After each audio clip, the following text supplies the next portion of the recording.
Sagwari Layout Estate is the most recent area of the Federal Capital Territory to feel the terrors perpetrated by bandits.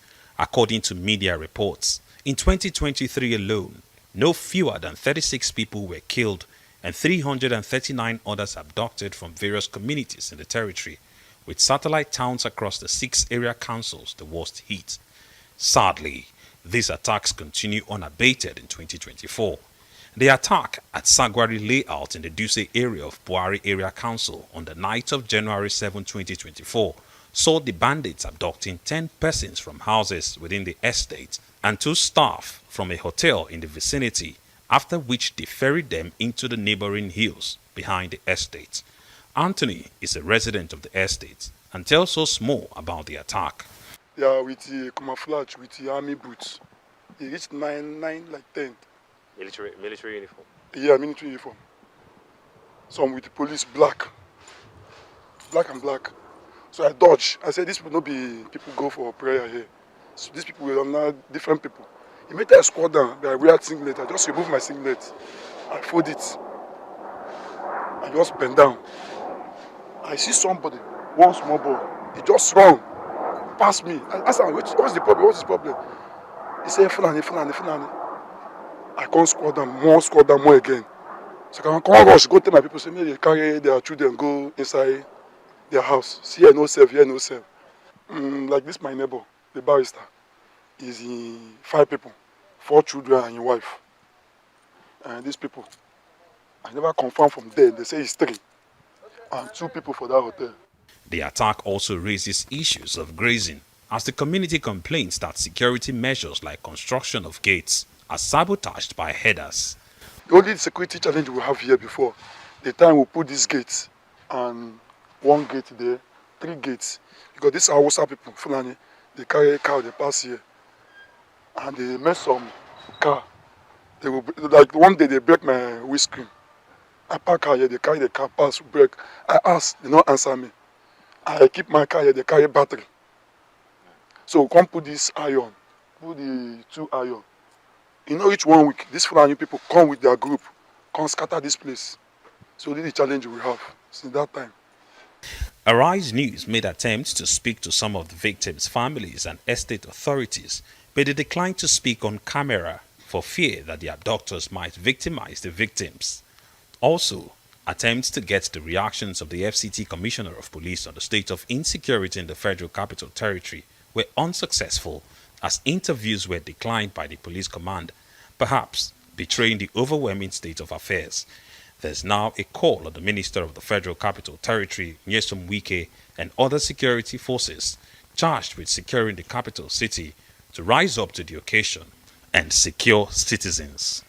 The footprints are beginning to wear out. Footprints of their loved ones taken into the forest by abductors who raided several homes and houses yesterday, cutting away 10 persons into the bush.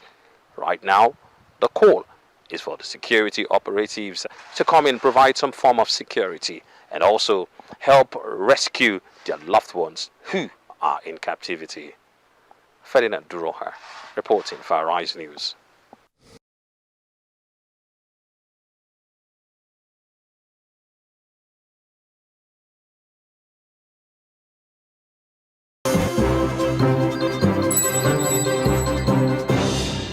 Security expert and CEO of the security firm Beacon Consulting, Dr. Kabir Adamu, joins us now. Good to see you, Dr. Kabir Adamu. Very, very troubling, I mean, to any bystander or onlooker that a capital city like the FCT, of course, including the satellite towns, are so vulnerable to the activities of criminals, kidnappers, bandits. Those that are referred to euphemistically as one chance. All manner of crimes are being committed in Abuja. What do you think is responsible for this level of vulnerability? Thank you, Ngozi and Suleiman. Happy New Year to you. In simple terms, it's the inability of the security arrangement that has been put in place to identify, prevent, and then to penalize those offenders. in simple criminology, where offenses occur in the manner that they are occurring, and then there is no adequate or commensurate measures to arrest or identify first, arrest, and then penalize them, the likelihood is that they are going to continue. And I would like to extend this conversation to the earlier conversation you had regarding corruption and then the action by the president to suspend a minister.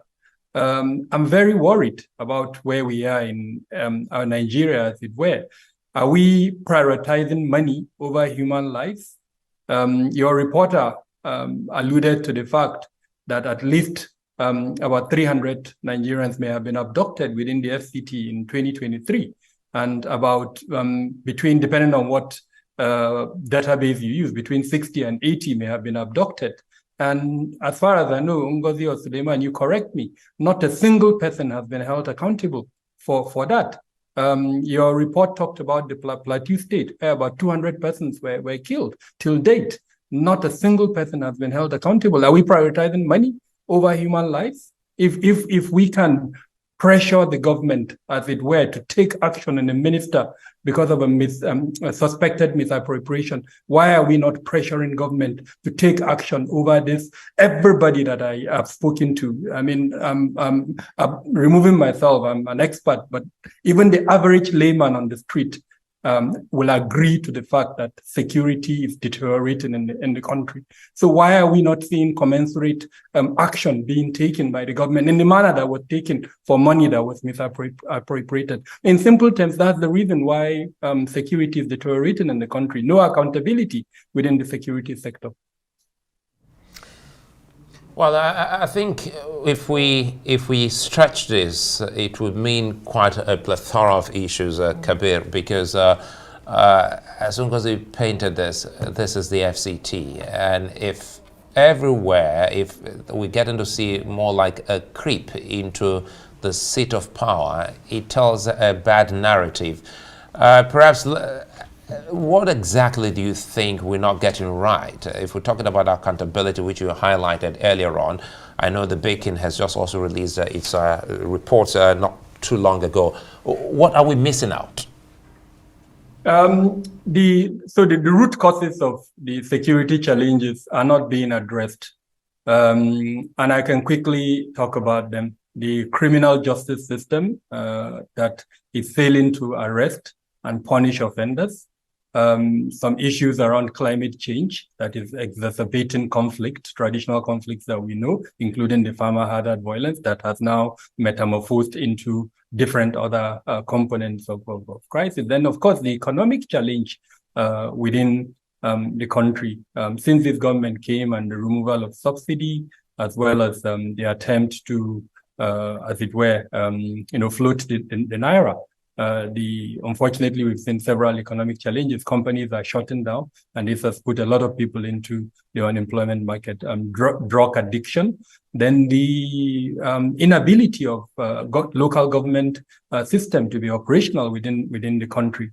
Of course, issues around the proliferation of small arms and light weapons. And I would like to talk a little bit about this. A few days ago, you hosted an individual on AriseTV who came and told the world that his organization is operating without presidential accent. In other words, till date, we do not have a functional platform for mopping up small arms and light weapons. There are two platforms that are currently operating: a center in the Office of the National Security Advisor, and then this other national commission that is yet to receive presidential accent, as it were.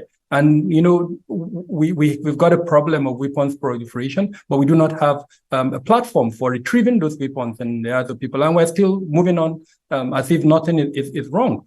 So these are some of the reasons really why where we are. But on top of all of this, really the accountability element that I've mentioned. In the FCT, there's a security committee that meets on a monthly basis.